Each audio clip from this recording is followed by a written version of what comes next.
Odwiedź targi książki Empiku dostępne na empik.com i w salonach na terenie całej Polski. Na empik.com zdobądź nowości wydawnicze z rabatami do -50%. Jesteś klientem Empik Premium? Skorzystaj z darmowej dostawy oraz przyjdź do naszych salonów, w których czekają dodatkowe promocje. Chcesz więcej? Weź udział w kilkudziesięciu spotkaniach z autorami najważniejszych premier oraz wejdź na empik.com i sprawdź, jakie inne atrakcje dla Ciebie przygotowaliśmy.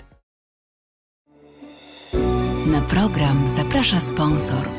Producent herbat marki Lipton.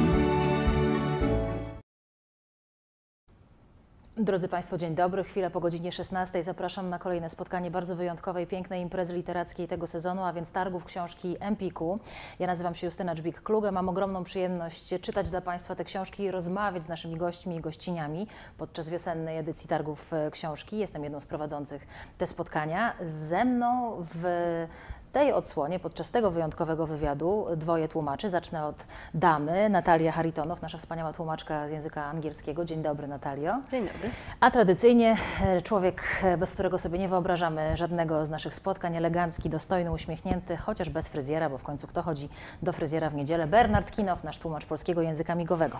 Drodzy Państwo, jeżeli jesteście z nami, to wiecie, na co się piszecie i czego możecie się spodziewać. Będzie mrocznie, będzie intrygująco, będzie wciągająco, bo tak właśnie pisze nasz kolejny gość, Dawid Lagercrantz.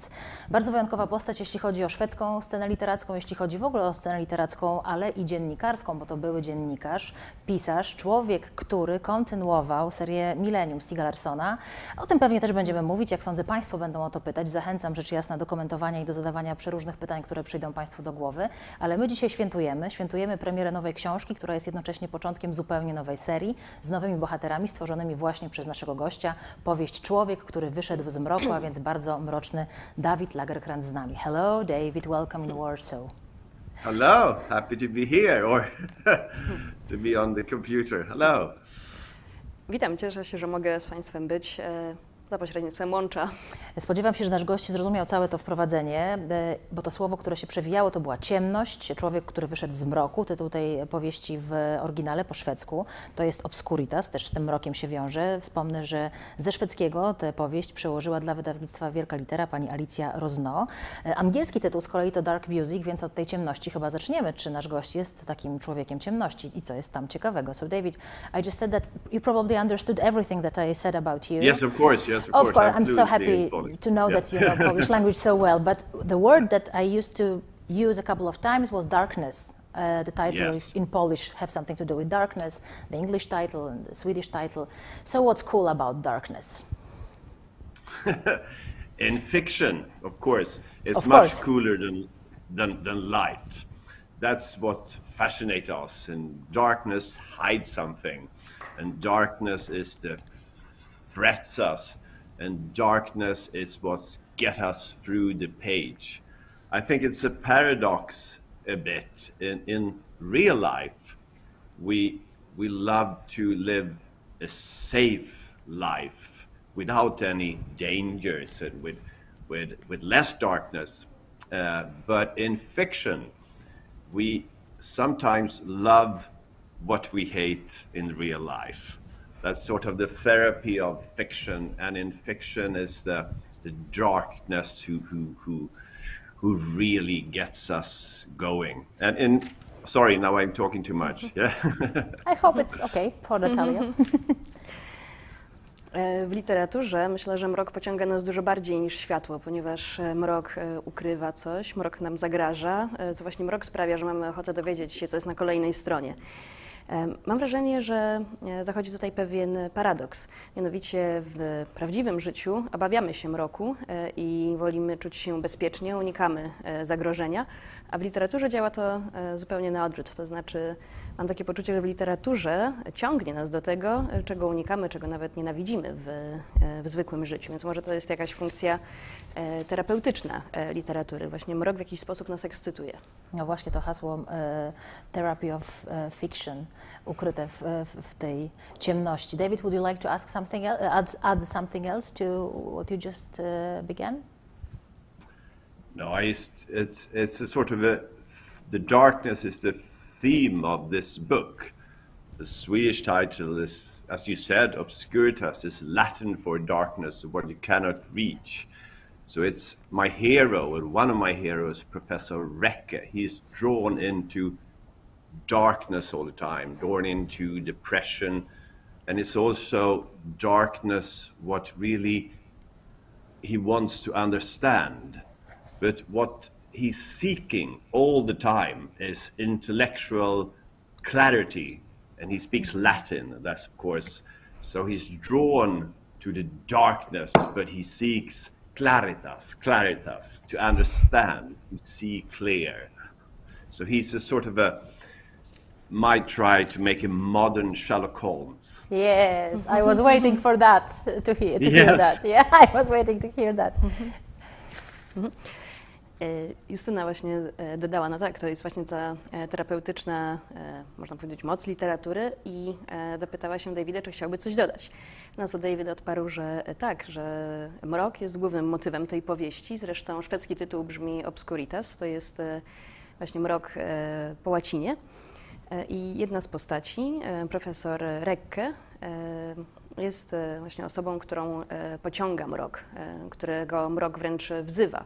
Profesor Recke cierpi z powodu depresji i to jest właśnie ta jego mroczna strona, ale z drugiej strony on bardzo chce też szukać jakiejś jasności w tym mroku, chce intelektualnie zrozumieć to, co się dzieje.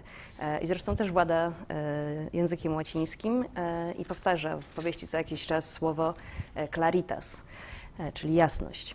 I profesor Recke jest takim, można powiedzieć, jest taką współczesną wariacją na temat Sherlocka Holmesa, na co Justyna skomentowała. No tak, właśnie na to czekałam. Czekałam, bo czytałam też w takich wstępnych wywiadach związanych z człowiekiem, który wyszedł z mroku, to nawiązanie do Sherlocka Holmesa i do doktora Watsona. Bardzo chciałabym pójść tą drogą. Skąd taki pomysł? No i kto będzie tym doktorem Watsonem dla profesora Recke? So David, thank you very much for mentioning Arthur Conan Doyle's characters, because I read in one of the reviews or interviews with you that was your idea, to create a modern archetype or modern Sherlock Holmes. And who is Dr. Watson? So please tell us a bit about this idea, why you've decided to touch this kind of character from literature and cinema, of course, and what's your idea for this too in the book? Well, I think you mentioned that as well. I finished the Millennium books. Yes. And I was so you know Polish, you know Polish totally, 100%. Yes. You understood everything. So, and I was figuring, what will I do next? And I always think when you should write or when you should do anything, you should follow your old passions.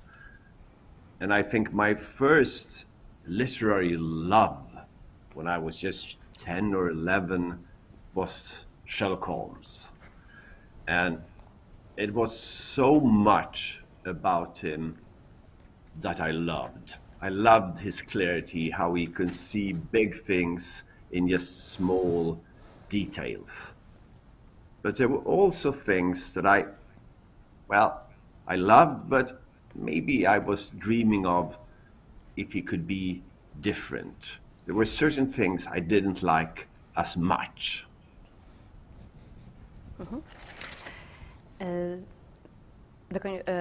Kiedy zakończyłem pisać kontynuację sagi Millennium, więc Justyna skomentowała, no tak, to już teraz wysypałeś się, znasz polski na pewno. David kontynuował. Kiedy zakończyłem pisać kontynuację sagi Millennium, zadałem sobie pytanie, no dobrze, to co dalej? I wyznaję taką zasadę, że kiedy piszę albo kiedy w zasadzie cokolwiek robię, to chcę podążać za tym, co mnie pasjonuje. I moją pierwszą literacką miłością, jak miałem 10-11 lat, był właśnie Sherlock Holmes. Bardzo w nim pociągała jego klarowność, jego sposób myślenia, to, że potrafił dostrzec istotne detale w zjawiskach, które były duże. Ale jednocześnie miałam też takie poczucie, że ten Sherlock Holmes jakoś nie do końca mnie satysfakcjonował, że może chciałbym, żeby on był też trochę inny. No właśnie, to jest pytanie, co kochałeś w Sherlocku Holmesie, a co chciałeś w nim zmienić. So of course I have to ask you, as a classic journalist, why you loved Sherlock Holmes, or for what, and what you wanted to change in him, because that may tell us a lot about your new character. I loved the character, and I loved the genius of him, and I loved the way when his with David, his please, brain, wait a second, because you we know, can hear you soul. here in the studio. Everybody, I think they can hear you. Is on there the any transmission, problem? But we have some technical problems. Oh, with I'm the sorry. I hope it's cables. not my We have some, fault. dwarfs in our studio, I think. No, I it think could be my all fault. our viewers could hear you, but we can't. We still can't hear you. Oh, so the viewers can hear me, so I can speak directly to the viewers. Can't you hear me? Okay. No. Can you say something, please? Yes, I say No, we can't hear you. whatever. That's a shame. Have you lost I me? think that, drodzy Państwo, mamy drobne problemy techniczne, w sensie problemy techniczne, to znaczy problemy z łącznością. Mamy nadzieję, że za chwilę usłyszymy naszego gościa, który na szczęście cały czas z nami jest i na pewno odpowiada coś absolutnie pasjonującego o tym, za co kocha Sherlocka Holmesa, a co chętnie by w nim zmienił, i mam nadzieję, że za chwilę będziemy w stanie się z nim skomunikować. Na razie niestety chyba go nie słyszymy. David, are you with us? Yes, yes. Oh, thank Do you you, hear me? thank you. Am I back?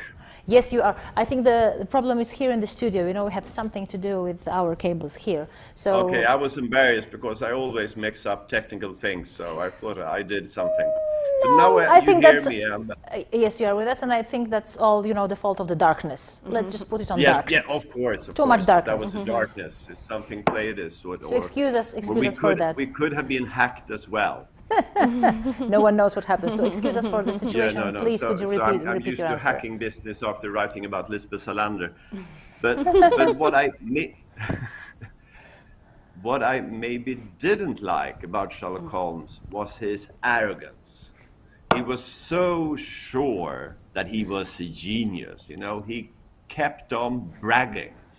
And that was maybe a bit of a charm of the character, but I was thinking, if I want to make a modern Sherlock Holmes, maybe I should substitute this arrogance with self-doubt, or even add more darkness to the character. Maybe my Sherlock Holmes, my Recce, is a character who don't really understand that he is a genius. Mm-hmm. And I also thought maybe I could get him even more complex. I made him mano-depressive, bipolar. And that is interesting psychologically, of course, but I think it's also interesting in a crime novel, because when you are in different state of mind, you see the words in different ways. Okay, maybe you should. Mm-hmm. Yeah, thank you. Dobrze, to zrzućmy problemy z połączeniem technicznym na mrok w takim razie lub na atak hakerski, dodał David, ponieważ po napisaniu tylu stron o Lisbeth Salander ataki hakerskie naturalnie nasuwają mu się na myśl.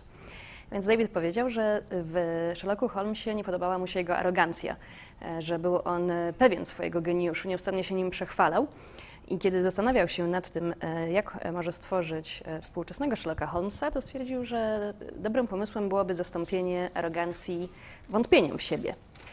I może właśnie mrokiem. Mój Sherlock Holmes, mówi David, czyli profesor Recce, nie wie, że jest geniuszem, nie uważa się za takiego. Powstała w ten sposób złożona postać. Dodałem jeszcze do tego chorobę dwubiegunową, co jest ciekawe z psychologicznego punktu widzenia i też wprowadza dodatkowe napięcie w powieści kryminalnej, ponieważ wskutek takiej choroby, w zależności od stanu umysłu, inaczej postrzega się pewne fakty, pewne okoliczności. Ale umówmy się, że ty nie tylko w kryminale interesujesz się geniuszami. W końcu bardzo dużo mówiłeś o postaci Lisbeth Salander jako tej, która cię fascynowała w serii Millennium. Jesteś autorem totalnego bestselleru, którym była biografia Ja Ibra, czyli biografia Zlatana Ibrahimowicza. To też raczej geniusz i teraz kolejny geniusz. O co chodzi z tymi geniuszami? So, David, I have to say that it's not only in the crime story that you are interested in geniuses, in genius people. No, that's right. You are interested in Lisbeth Salander. You mentioned that in many interviews that she was your superhero in the Millennium series. You wrote a fantastic, absolutely fantastic book about Zlatan Ibrahimovic. He's also a genius. And now we have Recce. So what's with those genius people? Are you one? Well, I think it always fascinates me when people think differently. I mean, most of us, we are kind of conventional. We put up our finger in the air and feels where the wind goes. But some people, have the abilities to stand outside the time, to think differently, to see things in another way. And I've always been so fascinated. What is it with certain people that they see more in the world than most of us? And what is it that certain people can do things that most of us can't? And I also have been fascinated, if you're different and if you are very creative, you will meet aggression, because people feel threatened when people are different, or when people are a little more creative than usual. So they will meet aggression, and they have to be strong enough to handle it. And that's a psychological process that has always been fascinated me.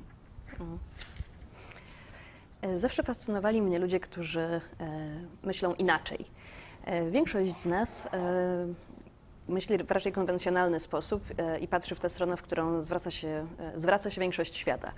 Ale zdarzają się jednostki, które myślą inaczej, które widzą inne rzeczy i to mnie niesamowicie pociąga. Co sprawia, że ci ludzie są w stanie dostrzec więcej niż my? To są ludzie, którzy obdarzeni są pewnym darem, którzy są w stanie coś przewidzieć, coś wymyślić. I wiąże się z tym też pewna trudność, ponieważ jeżeli ma się właśnie ten dar kreatywności, jeżeli się bardzo wyróżnia na tle innych, trzeba się liczyć z tym, że reakcją społeczeństwa może być agresja, ponieważ właśnie jeżeli ktoś jest zbyt twórczy, zbytnie szablonowy, może budzić negatywne uczucia i wymaga to od takiej osoby bardzo dużo siły, żeby sobie z tym poradzić. I właśnie cały ten proces psychologiczny, który się z tym wiąże, bardzo mnie fascynuje. No ale muszę złapać naszego gościa, może nie na niekonsekwencje, ale na takim rzucaniu nas jako czytelników od jednej części ringu do drugiej, bo tu mówimy o geniuszach, a pierwsze zdanie powieści Człowiek, który wyszedł z mroku brzmi tak: komendant policji był idiotą. Nie mamy tu geniusza. Ten pomysł kompletnie nie miał sensu. Może się z tego wytłumaczy. So David, I have to discuss one thing with you because you keep telling about geniuses and genius people and very, unique personalities. But the first sentence in your novel is the chief of the police was an idiot. So nothing about genius. The first wasn't. This idea was completely didn't make any sense. So please, can you tell us, are you writing about idiots and geniuses in the novel? Well, I mean, geniuses are we love them, but we love idiots as well. Both sides, yeah. Both sides, and idiots make us all who are not genius. They make us feel a little bit smarter. And I think idiots, they are quite fun to have, and it's a classical theme of the genre to have stupid police officers. and if you have a genius, the genius will shine brighter if you have people who are very conventional and, of course, have a lot of prejudice. And here we shall not forgive that I have, of course, my Professor Recke, but I also have a young girl who I think is more than a Watson. Yes, we're coming to her. Wait for Mikala, Mikala, wait for that, Mikala, please. No oczywiście, kochamy i geniuszy, i idiotów. Idioci sprawiają, że na przykład czujemy się mądrzejsi i są zabawni, więc też mają do odegrania swoją rolę. Ponadto głupi policjanci często są typowym motywem w tym gatunku literackim, w powieściach kryminalnych. No i ponadto, jeżeli mamy jakieś ograniczone postaci w książce, to sprawia, że na ich tle geniusz będzie wybijał się jeszcze bardziej, ponieważ tak prezentuje się właśnie na tle osób myślących w konwencjonalny sposób i pełnych uprzedzeń. I w książce jest profesor Recke, ale jest jeszcze jedna postać, która można powiedzieć, że jest Watsonem, ale jest tak naprawdę kimś więcej niż tylko Watsonem. No i tutaj Justyna przerwała, powiedziała: poczekaj, poczekaj. No właśnie, bo to jest, jak to się mówi teraz, cała wchodzi na biało Michela, bardzo ważna postać. Michela Vargas, z pochodzenia Chilijka, córka uchodźców politycznych, która jest policjantką i wszystko zawdzięcza swojej ciężkiej pracy. Z jednej strony mówimy o geniuszach, z drugiej strony o idiotach, a z trzeciej strony jest właśnie ona. Kim jest, jak ją powołałeś do życia, jak ci się tworzyło taką kobiecą bohaterkę? No wiemy, że do Lisbeth miałeś sentyment, więc rozumiem ten wybór. So David, of course, we have geniuses, we have idiots, but we have Michela. It's not Misela, it's Michela, yes? She's Michela. Yes. Michela Vargas, she comes from Chile, her parents were refugees and she's a policewoman. She does a lot of work, she is reaching, success thanks to that being a hard worker, but it's not easy for her to reach a success, I think, to have a success. So how you've invented her and why is she fascinating and why, in what way she is Dr. Watson and, or what she has more? Well, I had quite a few ideas about this book, and one was that I wanted to make a modern Sherlock Holmes, but another idea that I really wanted to explore, difference of classes. So I put Recke in. He's very upper class. He's privileged, and Michaela is from the other side of the Swedish society. He lives here, where I live, in Östermalm, who is a posh a bit, but she lives in Husby, who is really the troubling neighborhoods. So in that manner, they are so far away that two people can be in Sweden. I'm in an interview, Hjalmar. Sorry, it's my son coming home. Nice to have your son with us. Hello. Sorry, that was just part of family life here. What did I say? Yes, and I think the idea for her actually came during the long hours when I sat with Zlatan Ibrahimovic, who of course is, God himself, and he's a genius. But he's also from the troubling neighborhoods. And what I thought when I met him was a lot, but I understand that, being weak and sometimes fall into this depression is a sort of a privilege of the elite, for the upper class. We can afford to do that. But a guy like Zlatan, he couldn't. He had to be strong. And that was, and that I thought, when I created her, she would meet first Recke when he represent everything that's out of reach for her. He looks, happy, rich, and clever, and then he's, oh, sorry, hopeless. Sorry, everything. You're a man of success. Everybody wants something from you. The whole world wants something from you at the moment. No, it's my family. Sorry, I got mixed up, but you can translate that. Yes, we will do that. Thank you. Kiedy pracowałam nad tą książką, przyszło mi do głowy kilka pomysłów. I jeden z nich to właśnie było powołanie do życia współczesnej wersji Sherlocka Holmesa, a drugi to było też pokazanie różnic klasowych w tej powieści. Mamy z jednej strony profesora Recke, który pochodzi z klas wyższych, jest uprzywilejowany, mieszka w zamożnej dzielnicy, w okolicy, w której ja mieszkam, a z drugiej strony jest Michaela, która odrastała w Husby, co jest trudna dzielnica w Sztokholmie. I te dwie postaci, Recke i Michaela, dzieli ogromny dystans społeczny. I w tym momencie syn Davida wkroczył, więc życie rodzinne też miało swój udział w tym wywiadzie.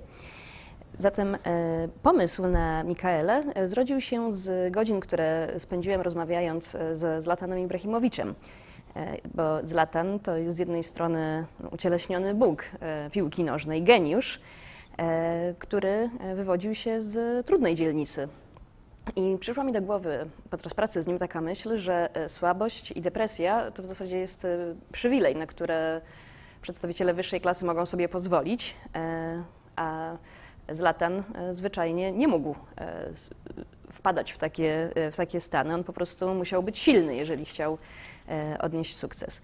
I trochę starałem się to właśnie wpisać w relacje między Mikaelą a profesorem Recke. Ich pierwsze spotkanie odbyło się u niego w domu w pięknej, zamożnej dzielnicy, gdzie Mikaela dostrzegła wszystko, co jest poza jej zasięgiem. Mianowicie profesor Recke był tam w dobrym nastroju, widać było, że jest zamożny, widać było, że jest mądry, świetnie wykształcony. To ja na razie do wątku rodzinnego się odniosę, bo czytałam w jednym z wywiadów, to się wszystko jakby zgadza z tym, co czytałam, że ty lubisz pracować z domu, że często się zajmujesz swoją rodziną, no i że właśnie ta rodzina gdzieś odgrywa sporą rolę, co słyszeliśmy. So I would like to, go to the family theme, what we just witnessed, your son coming, your phone calling somebody from the family. Yeah. In one of the interviews I read that you said that you like to work at home. That you work yes, at home and because you have your family, you do interviews and you write at home. You wake up early, you write. Then about 11 o'clock you can go to sleep, and then in the afternoon you have time. Yes. You have time for your family. So we just witnessed that. That's true. The interview was true. No, they're coming in. I think he played football and he wanted to tell me something about it, and then I don't know. And then now he went in. He plays the piano. So it's always something. But it's part of the charm of life. So where were we? We were speaking about Micaela Vargas, weren't we? We'll come back to Micaela Vargas, but let Natalia translate this part about the family. Yeah, sorry. Tak, zgadza się, tak bywa. I w tej chwili akurat syn grał w piłkę i przyszedł mi coś powiedzieć, więc musiałam mu szybko wyjaśnić, że teraz udzielam wywiadu. Jeśli dobrze słyszę, to poszedł do innego pokoju i właśnie gra na pianinie. No cóż, taki smak, takie uroki życia. No, mówiliśmy o Mikaeli, która właśnie pochodzi z takich nizin, tak jak mówimy, społecznych i mnie się skojarzyło hasło, które przyświeca Zlatanowi, które przyświecało jego biografii. Możesz wyciągnąć człowieka z getta, ale nigdy getta z człowieka. Czy getto nigdy nie wyjdzie z człowieka. Czy tak samo jest z tą bohaterką, z Mikelą, ale też z innymi bohaterami, którzy się pojawiają w powieści. So, of course, David, coming back to Mikela, I have a sentence, a motto from Zlatan Ibrahimovic's biography and his life that you can take a person out of the ghetto, but you can't take the ghetto out of a person. So is that the same? True. Is that the same situation with Micaela, but also other characters in the novel? Because we also have some people who came to Sweden from other places and wanted to show something important, and they are also important in the story. You always carry your background, and you always carry, I think, the circumstances where you come from. And of course, the ghetto is in her.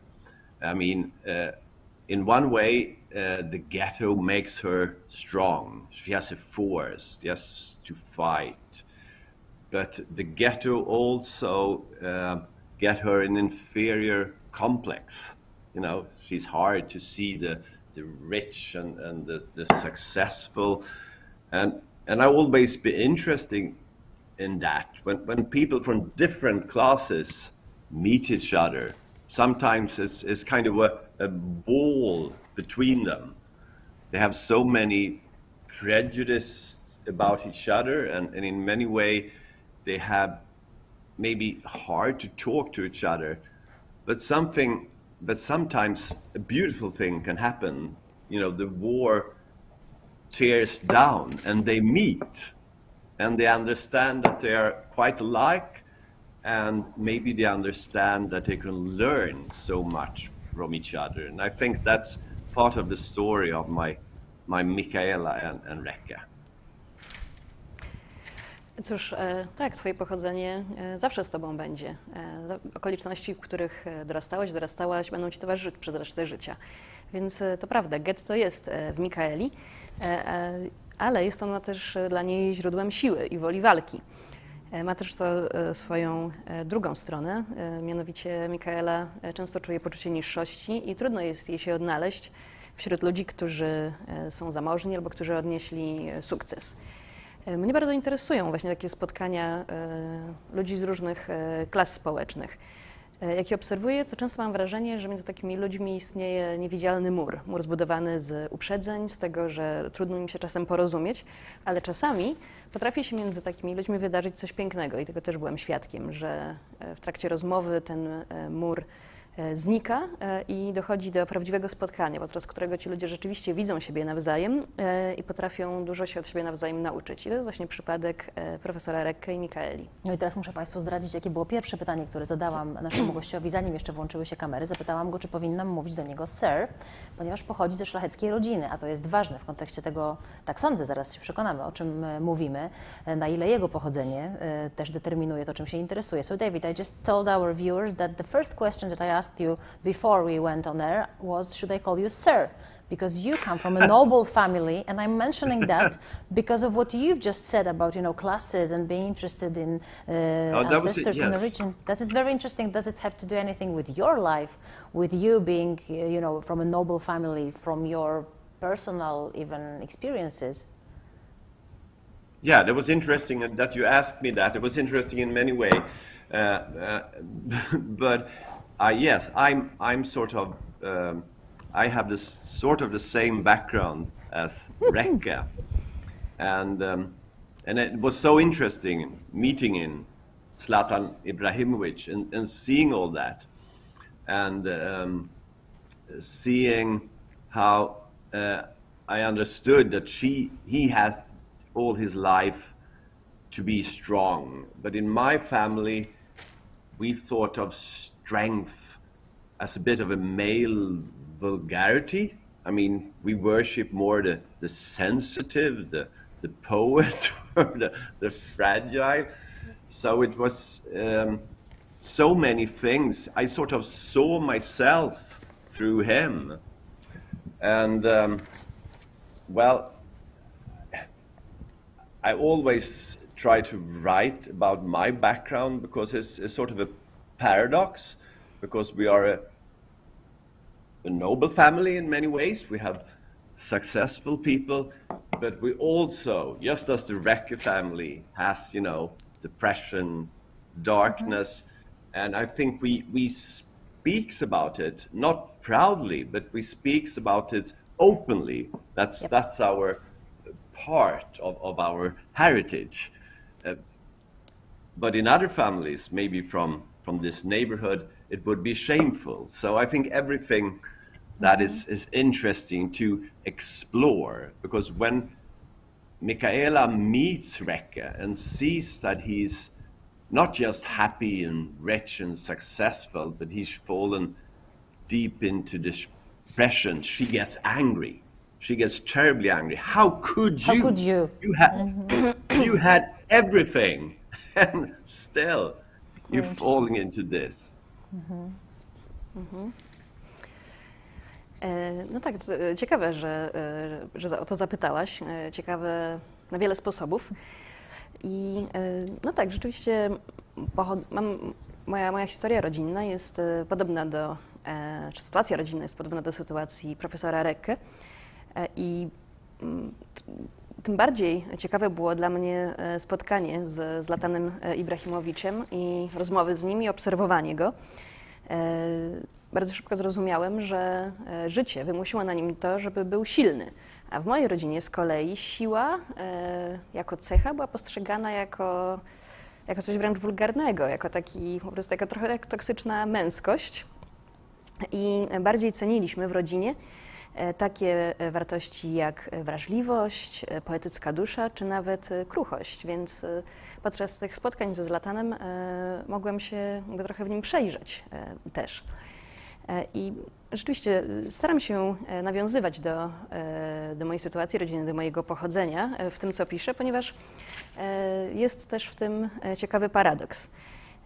To znaczy, rzeczywiście mam rodzinę, która ma szlacheckie korzenie, w której wielu członków odniosło sukcesy życiowe, ale w naszej rodzinie też mamy przypadki depresji i mamy w niej dużo mroku. I mówimy o tym otwarcie. Nie jesteśmy z tego dumni, ale nie kryjemy się z tym, to jest po prostu część naszego rodzinnego dziedzictwa.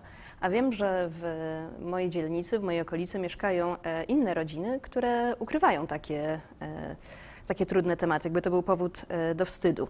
Ja uważam, że to jest co jest bardzo ciekawe do zgłębiania.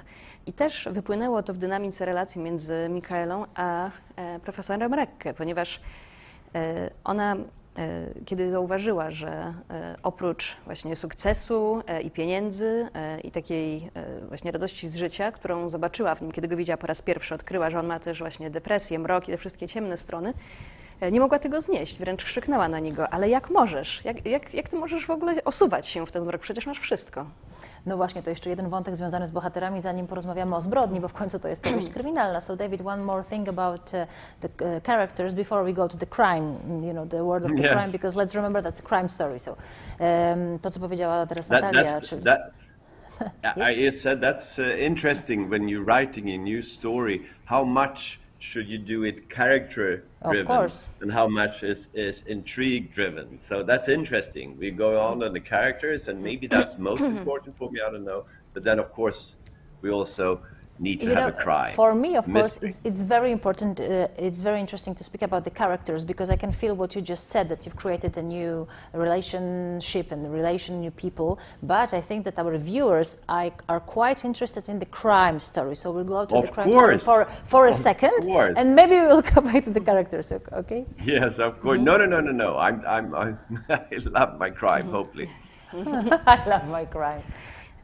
Cóż, to ciekawe zawsze obserwować, ile uwagi przyciągają postaci w książce, a ile sama intryga, powiedział David. No co Justyna odparła, że no tak, mnie te postaci bardzo zainteresowały, bo rzeczywiście zbudowałeś tutaj ciekawą relację, ciekawą dynamikę, ale mam wrażenie, że nasi słuchacze mogą być też zainteresowani samą intrygą i samym morderstwem, więc teraz pozostawimy na chwilę postaci na boku i przejdziemy do głównego wątku. No właśnie, bo spotkałam się z takimi wypowiedziami w wywiadach, że często Twoje historie biorą swój początek w prawdziwych wydarzeniach. Ja wiem, że sam trenowałeś też sport, chyba tenis stołowy, o ile pamiętam. Twój syn, tutaj wspomniałeś, że wraca z piłki. I historia, która jest tutaj opisana, to jest historia dziejąca się w świecie piłki nożnej. W Sztokholmie zostaje pobity na śmierć sędzia piłkarski. I od tego wszystkiego się cała ta opowieść zaczyna. Jak to się łączy? So, David, in one of the interviews I've heard that you said that some of your stories come from real life experiences and real life situations. I know that you used to be a sportsman, a sports person. Was it a tennis, a ping pong or something? Yeah, you did that? Yes. You've mentioned your son who came from the football, and here we are in the world of football. The first part of the opening part of the story is that sędzia, referee in the football, he got killed, and that's the beginning of searching for a criminal. How does it all go? Does it all go together? What's the idea of this crime here? I think a good crime story, you should be surprised. And we think this is about football. We think this is a story about the passion of football. But it turns out there is about something else. And Recke, that's part of the Recke. He used to be a pianist playing the piano. And his old word is music. But sometimes when he is, manic, he thinks that he doesn't see clearly. He thinks that he looks out in life like it is a mirror. He sees himself in the word, but he first sees something strange in the referee's movements. He see maybe this is not really a referee's movement, maybe he moves like a conductor. And slowly he understands that his instinct is right.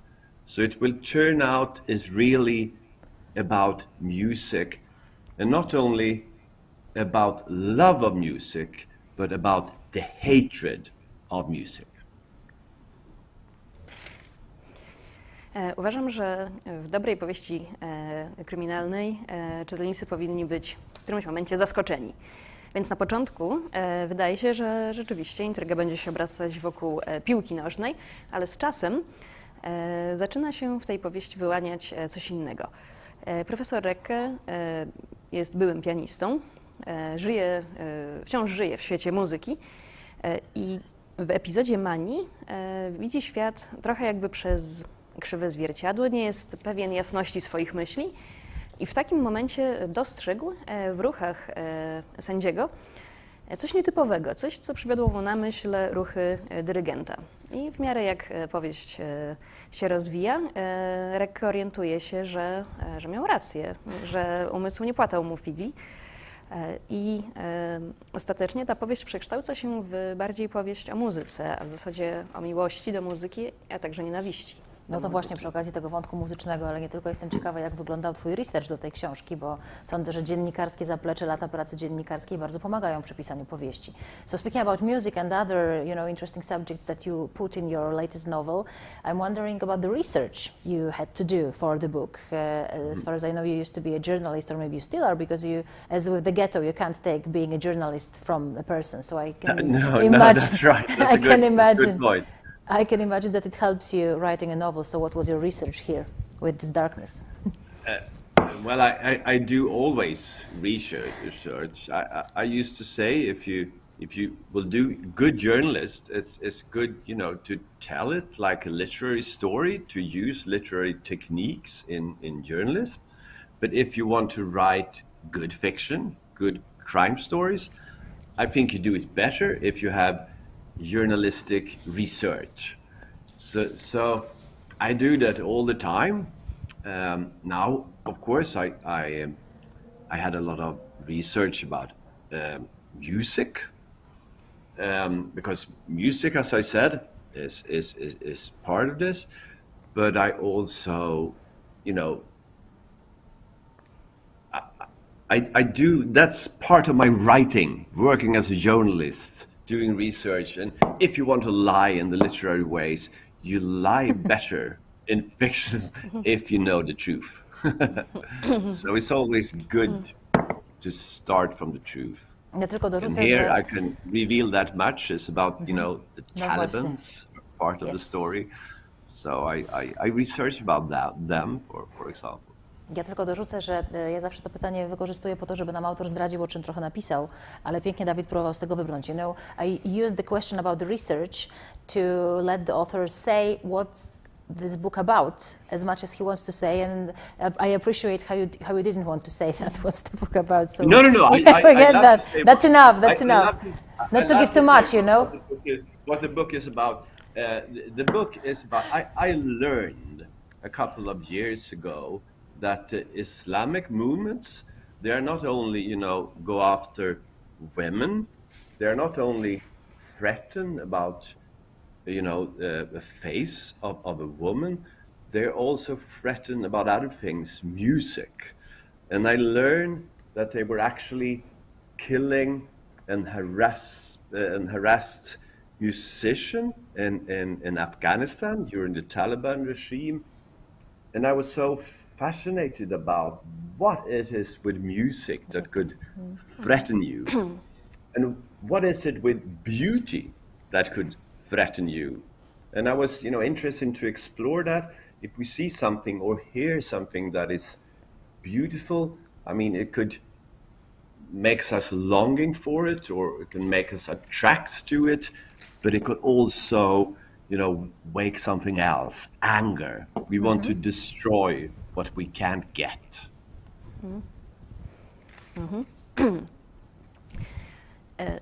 Odpowiedź na pytanie o dziennikarstwo i o warsztat dziennikarski brzmi następująco. Tak, zawsze się przygotowuję, zawsze robię dogłębny research i mawiałem, że żeby być dobrym dziennikarzem, trzeba też potrafić zastosować techniki literackie w pisaniu artykułów.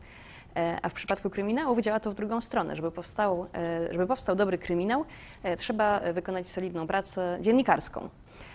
Ja właśnie tak działam. I w przypadku tej powieści bardzo dużo czytałem, dowiadywałem się na temat muzyki, bo odgrywa ona w niej istotną rolę.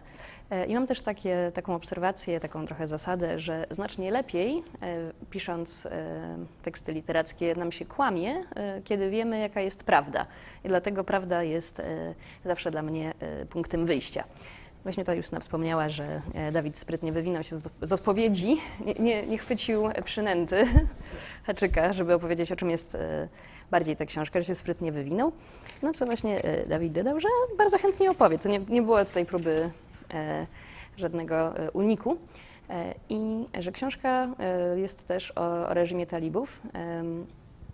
A to już kilka lat temu, mówi Dawid, dowiedziałem się, że islamiści mieli obsesję nie tylko na punkcie kobiet, na punkcie ich twarzy, zasłaniania, ale też na punkcie muzyki. I byłem zszokowany, kiedy dowiedziałem się, że dochodziło do zabójstw i prześladowań muzyków w Afganistanie, właśnie za czasów reżimu talibów. I zaczęło mnie to fascynować. Zadałem sobie pytanie, co takiego zagrażającego jest w muzyce. I pomyślałem sobie, że z muzyką jest trochę jak z pięknem, ponieważ piękno też jest postrzegane przez nich jako coś, co grozi. I kiedy zacząłem się zagłębiać w to zagadnienie, naszła mnie taka refleksja, że kiedy widzimy coś pięknego, to nas to porusza, wzrusza, pragniemy to mieć, ale z drugiej strony może też budzić w nas złość i zawiść, ponieważ jest to obiekt, którego nigdy nie będziemy posiadać i to budzi w nas chęć zniszczenia. Z tego co wiem, to kiedy pisałeś kontynuację Millennium, śniła ci się Lisbeth. Ciekawa jestem, czy teraz śniłeś muzyką. As far as I know, when you were writing the Millennium series, you were dreaming about Lisbeth. She came to you in your dreams. I'm wondering, writing this novel, did you dream about music, or did music come to you in your dreams? Or who came? Or what came? Well, yes. Well, I had music. It's a story about music. I was listening to music, and I was, what was the question? Yes, when I'm really into a story, it's all over me all the time. When I walk, when I sleep, and I wrote about certain pieces, and then I listen to them all over and all over, and I do that now. I try to write with music. You try to write, and you do that? Yeah, I think if you should, I don't know. It's hard with the translation, but I think a prose, when you write a good prose, it should have a rhythm. It should, when you write good, it should feel like music, and I think about that a lot. It's not just the story; it's the rhythm, the rhyme of words. Muzyka oczywiście. Słuchałem bardzo dużo muzyki podczas pisania tej powieści i zresztą tak mam, że kiedy pracuję nad jakimś tekstem, to on mi towarzyszy wszędzie. Kiedy jestem na spacerze, kiedy śpię i w tej powieści pojawiło się kilka utworów muzycznych i powracałem do nich, słuchałem ich w trakcie pracy. I staram się też pisać muzyką i to nie zawsze jest łatwe do uchwycenia w przekładach, ale jestem przekonany, że dobra proza, właśnie dobrą prozę charakteryzuje pewien rytm, pewna muzykalność, którą się odbiera też na poziomie języka. I ja na to zwracam uwagę w mojej pracy. Uważam, że to, co sprawia, że książka się dobrze czyta, to nie tylko sama intryga, ale właśnie ten jej wewnętrzny rytm. Człowiek, który wyszedł z mroku, to jest pierwsza część nowej serii. No to muszę zapytać, jak planujesz tę serię, jak się będzie rozwijać? So, the novel Dark Music, or Obscuritas, or in Polish, Człowiek, który wyszedł z mroku, is the beginning of your new series, as far as I know. So what are your plans for the series? Are you writing that already? Do you already of course. with Reke and Michaela? Of course, you know, I'm in the middle of it. I'm sitting sorry here for disturbing. On my I'm sorry for disturbing. Writing, and it will be out in the Swedish market early next year. So I'm in the middle of it, and now I have quite fun, because if you remember your Sherlock Holmes, you know he has an arch enemy, Moriarty. Moriarty, yes. Moriarty, yeah, you remember him. And now I'm creating Rekke's arch enemy, and that's fun. We were speaking about fascination for idiots, didn't we? And for geniuses, but you know, to find real good crooks, that's fun as well. That's part of the genre. Now I'm really trying to write to create an interesting and evil genius. Not an idiot, not an evil idiot. Yeah. Tak, oczywiście ciąg dalszy powstaje. Właśnie jestem w środku procesu twórczego. Książka wyjdzie w Szwecji na początku 2023 roku. I tak jak Sherlock Holmes miał swojego arcywroga, Moriarty'ego, tak teraz powstaje właśnie taka nemezis profesora Recke i sprawia mi tworzenie tej postaci bardzo dużo radości, ponieważ, co już mówiliśmy wcześniej o tym, ile radości możemy czerpać z postaci niemądrych, z idiotów, to tak samo dużo radości i frajdy może nam dać tworzenie przestępcy idealnego. Zresztą jest to też postać, która jest typowa dla tego gatunku, także właśnie teraz bardzo mnie pochłania tworzenie takiego złego geniusza. A wyglądasz na osobę, która czerpie ogromną satysfakcję z pracy pisarskiej. Zastanawiam się, jak sobie radzisz z momentami, które na pewno przychodzą, kiedy tej weny nie ma i pomysły gdzieś się pogubiły, jak się pozbierać. You know, David, you look like a person, like a writer who is totally satisfied with his work, totally fascinated with writing. But I can imagine that you look, yes. You sound like such a person. Yeah. So I was wondering how you manage the moments when you can't find ideas and when you can't find, you know, ways to solve some problems in the novel, or maybe you don't have moments like that. Oh, well, I look totally satisfied. I pretend to be. You're a good actor, so you're a good actor. Yes, and sometimes I really am. Sometimes, you know, it's the best work you can have. But sometimes it's just hell. The sometimes, darkness. yes, sometimes it's hell. Sometimes you can't find your concentration. Sometimes you can't find your ideas, your inspiration. And with this project, it was, you know, worse than ever, because I was just like Recke. Sometimes I was in a bit of a manic state. And I was out touring with my last Millennium books, and a journalist asked me, "What will you do next?" And then I just had this idea, you know, this loose idea about Sherlock Holmes, something about different social classes. Can't hear this. Niestety nie słyszymy znowu tej części Do wypowiedzi. you hear me?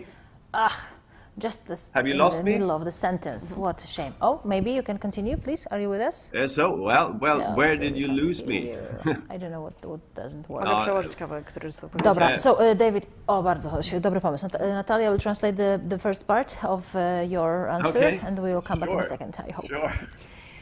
No tak, mogę wyglądać na zadowolonego z siebie, bardzo dobrze tworzę pozory, ale tak na serio, tak, zdarzają mi się momenty niesamowitej satysfakcji z mojej pracy i wtedy mam poczucie, że mam najlepszy zawód na świecie, ale są też dni albo nawet okresy, kiedy praca twórcza to piekło. To są momenty, kiedy trudno mi się skupić, kiedy nie przychodzą pomysły, kiedy brakuje inspiracji i wtedy zamienia się to w koszmar. Zresztą w przypadku tej powieści też miałem taki trudniejszy moment i trochę jak profesor Recke miałem epizod miękkiej manii. Byłem wtedy w tournée z książkami z serii Millennium i podczas tego tournée dziennikarz zadał mi pytanie. No właśnie, to jest ten moment. So are you with us, David, again? Can we hear Yes, you? Yes, now I'm certainly with you. What was the question of the journalist during this, you know, the tournée with the Millennium series? Because Yeah. And then I just mentioned this idea for a journalist. And he asked me, "Can I write about it?" Yeah, well, yeah, I said. And then a couple of hours later, the newspaper was Swedish. They sent out a news flash. This is David's new idea. And it was a bit of a hype maybe around me. So a couple of days later, we had bid from publisher all over the world. And I was, you know, happy. Gosh, you know, I just had an idea and now the words want me. And I was out on tour for a couple of months, and then I went home and understood that I actually had to write it. Surprise, surprise. And then, you know, I really felt like, you know, cheater, I have sold something that didn't exist. And then it was hellish for a while. and then it became great fun. Więc w trakcie tego tournée dziennikarz zapytał się, jakie mam następne plany, czy mam pomysł na kolejną książkę. A ja opowiedziałem, że tak i przedstawiłem mu pomysł na nową serię. Na co dziennikarz się spytał, dobrze, czy ja mogę o tym napisać? Odpowiedziałem, tak. I tego samego dnia wieczorem szwedzkie media obiegło doniesienie, David Lagercrantz ma pomysł na nową serię. No i to, co nastąpiło potem, to było kilka bardzo ekscytujących dni. Wydawnictwa z całego świata zaczęły się interesować, co to będzie. Ja byłem jeszcze wtedy w tournée i to był bardzo przyjemny okres. Po czym wróciłem do domu i zorientowałem się, że teraz muszę usiąść i to napisać, że sprzedałem coś, co jeszcze nie istnieje, czego nie ma. No i to był prawdziwy koszmar. I chwilę to trwało, ale później z pisania nowej serii zacząłem czerpać bardzo dużo przyjemności. A teraz my możemy czerpać tę przyjemność z czytania. Człowiek, który wyszedł z mroku, David Lagercrantz, na koniec ode mnie życzenia, żeby ta ciemność literacka zawsze Cię wciągała bez reszty, ale żeby ta jasność w życiu codziennym dawała Ci trochę wytchnienia. So David, thank you very much for this interview and I would like to wish you one thing. I would like to wish you this darkness from your books to be fascinating, always having, mysterious situations for you, but the brightness in your everyday life to give you relaxing moments. So thank you for the brightness of your smile and the darkness of the novel. Thank you. A lot of interesting darkness in your work and books and brightness in your life. That was beautiful. Thank you. I was happy to be here. Talk to you. Dziękuję bardzo za urocze życzenia. Nawzajem dużo mroku ciekawego w pracy twórczej i dużo światła i jasności na co dzień. Kto by pomyślał, że komuś można dobrze pożyczyć ciemności, ale jak się okazuje z pisarzami kryminałów tak to właśnie wygląda. Pięknie Państwu dziękujemy, życzymy doskonałej lektury. Wydawnictwo Wielka Litera i Człowiek, który wyszedł z mroku, David Lagercrantz, Natalia Haritonow i Bernard Kinow, nasi wspaniali tłumacze, Justyna Dżbik-Kluge. Dzięki, do usłyszenia, do zobaczenia. Zapraszam Was jeszcze na chwilę do studia pogodowego. Zobaczymy, co szykuje się jeszcze dziś w programie Targów Książki Empiku.